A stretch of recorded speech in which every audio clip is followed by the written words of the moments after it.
नमस्कार, बढ़ती कलम यूट्यूब न्यूज चैनल में आपका स्वागत है। आज की ताजा खबरें। पहली खबर, देश में कोरोना महामारी की दूसरी लहर के बीच हालात बेकाबू हो गए हैं। पिछले 24 घंटे में कोरोना के 3.5 लाख से ज्यादा मामले सामने आए हैं। ये आंकड़ा करीब 50 देशों में एक दिन में आने वाले मरीजों से भी ज्यादा है। कोरोना के तेजी से बढ़ते मामलों के मद्देनजर एक बार फिर से लॉकडाउन लगाने पर बहस छिड़ गई है। कांग्रेस नेता राहुल गांधी ने कहा कि देश में कोरोना के प्रसार को रोकने का एकमात्र तरीका फुल लॉकडाउन है। लॉकडाउन से अर्थव्यवस्था को कितना नुकसान उठाना पड़ता है यह देश देख चुका है, लेकिन इस बार उद्योग जगत लॉकडाउन की मांग करने लगा है। देश के सबसे बड़े उद्योग चैंबर सीआईआई ने भी लॉकडाउन का समर्थन किया है। सोमवार को सुप्रीम कोर्ट ने केंद्र सरकार से कहा कि वे जनहित को ध्यान में रखते हुए लॉकडाउन के विकल्प पर विचार करे ताकि कोरोना वायरस के विस्तार को रोका जा सके। दूसरी खबर, कोरोना महामारी के चलते आईपीएल के 14वें सीजन को फिलहाल के लिए टाल दिया गया है। बीसीसीआई के वाइस प्रेसिडेंट राजीव शुक्ला ने मंगलवार को कहा कि आईपीएल मैच को सस्पेंड किया गया है। आगे के बारे में सोचकर निर्णय लिया जाएगा। इस बयान के बाद कयास लगने लगे कि आईपीएल के बचे 31 मैच रीशेड्यूल किए जा सकते हैं। पिछले 2 दिनों में कई खिलाड़ियों के कोरोना पॉजिटिव मिलने के बाद यह कदम उठाया गया है। दरअसल 2 दिन में 3 टीमों के 4 खिलाड़ी, 1 कोच और 2 अन्य स्टाफ के कोरोना संक्रमित होने के बाद बीसीसीआई ने मैच को टालने का फैसला लिया है। तीसरी खबर, बिहार में बेकाबू होते कोरोना संक्रमण को देखते हुए मुख्यमंत्री नीतीश कुमार ने मंगलवार से 15 मई तक संपूर्ण लॉकडाउन का ऐलान किया है। अब लॉकडाउन को लेकर राज्य सरकार नई गाइडलाइन जारी करेगी। इससे पहले सोमवार को सीएम नीतीश कुमार ने दूसरी बार पटना की सड़कों का जायजा लिया। उन्होंने डिप्टी सीएम और अधिकारियों के साथ बैठक कर लॉकडाउन लगाने का फैसला किया। बिहार टोटल लॉकडाउन लगाने वाला देश का 9वां राज्य है। इससे पहले महाराष्ट्र, राजस्थान, दिल्ली, हरियाणा, उत्तर प्रदेश, गोवा, कर्नाटक और झारखंड संपूर्ण लॉकडाउन लगा चुके हैं। चौथी खबर, कोरोना के मामलों से मंगलवार को देश को थोड़ी राहत मिली है। कोरोना के दूसरी लहर के बीच 7 राज्यों में संक्रमण में तेजी से कमी आई है। महाराष्ट्र, दिल्ली और गुजरात जैसे राज्यों में कोरोना मामले कम मिल रहे हैं। हालांकि अभी यहां सतर्कता बरतने की जरूरत है।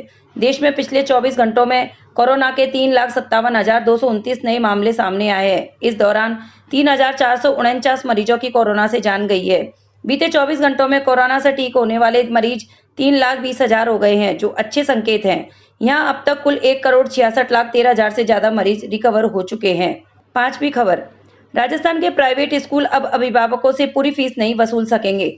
दरअसल सुप्रीम कोर्ट के आदेश के बाद प्रदेश के निजी स्कूल 100% फीस तो ले सकते हैं, लेकिन फीस रेगुलेशन एक्ट का पालन करना होगा। इस एक्ट का पालन नहीं करने वाले स्कूल पूरी फीस नहीं ले सकेंगे। स्कूल फीस के मामले को लेकर शिक्षा विभाग हाईकोर्ट से सुप्रीम कोर्ट की चौखट जा तो पहुंचा, लेकिन अब आगे जाने के मूड में नहीं है। शिक्षा विभाग फीस रेगुलेशन एक्ट के जरिए ही प्राइवेट स्कूलों पर शिकंजा कसने की तैयारी में है। सुप्रीम कोर्ट ने इसी एक्ट के चलते शिक्षा विभाग के उस आदेश को निरस्त कर दिया जिसमें 70% फीस वसूल करने की बात कही गई है। छठी खबर, दिल्ली हाईकोर्ट में मंगलवार को ऑक्सीजन आपूर्ति को लेकर सुनवाई हुई। कोर्ट ने एक बार फिर ऑक्सीजन की किल्लत को लेकर केंद्र सरकार को फटकार लगाई है। कोर्ट ने केंद्र से कहा कि आप आंख मूंद सकते हैं, लेकिन हम नहीं। हाई कोर्ट ने कहा, आज पूरा देश ऑक्सीजन की किल्लत से जूझ रहा है। अपनों की सांस बचाने के लिए हर कोई ऑक्सीजन के लिए दौड़ लगा रहा है। अदालत ने कहा कि अगर आप ऑक्सीजन आपूर्ति का सही प्रबंधन नहीं करते हैं तो आईआईटी और आईआईएम को क्यों नहीं जिम्मेदारी सौंपते। दिल्ली हाईकोर्ट की ये टिप्पणी ऐसे समय में आई है जब देश में तेजी से कोरोना के बढ़ते मामलों के बीच ऑक्सीजन को लेकर हाहाकार मचा है। 7वीं खबर, देश के 5 राज्यों के विधानसभा चुनाव नतीजे आने के बाद बंगाल हिंसा का मामला सुप्रीम कोर्ट की चौखट तक जा पहुंचा। रविवार को बंगाल, असम, तमिलनाडु, केरल और पुडुचेरी के आए चुनावी नतीजों पर देश की निगाहें बनी रही। नतीजों में बंगाल में एक बार फिर से सत्तारूढ़ तृणमूल कांग्रेस को बहुमत मिला है। चुनाव परिणामों के ठीक एक दिन बाद सोमवार को बंगाल में हुई कथित हिंसा के बाद बीजेपी के राष्ट्रीय अध्यक्ष जेपी नड्डा बंगाल के 2 दिवसीय दौरे पर हैं। वहीं पीएम मोदी ने मंगलवार को बंगाल के राज्यपाल जगदीप धनखड़ को फोन कर कानून व्यवस्था के हालात पर चिंता जताई है। 8वीं खबर, देश में कोरोना के बढ़ते मामलों ने सरकारों की नींद उड़ा रखी है। वहीं अस्पतालों में दवा, बेड व ऑक्सीजन की किल्लत से मरीजों की सांसें टूट रही है। कोरोना संक्रमण का कहर बढ़ने के साथ ही देश में रेमडेसिविर की भारी किल्लत मची है। रासायनिक और उर्वरक राज्य मंत्री मनसुख मंडाविया ने मंगलवार को ऐलान किया कि देश में रेमडेसिविर का उत्पादन तेजी से हो रहा है।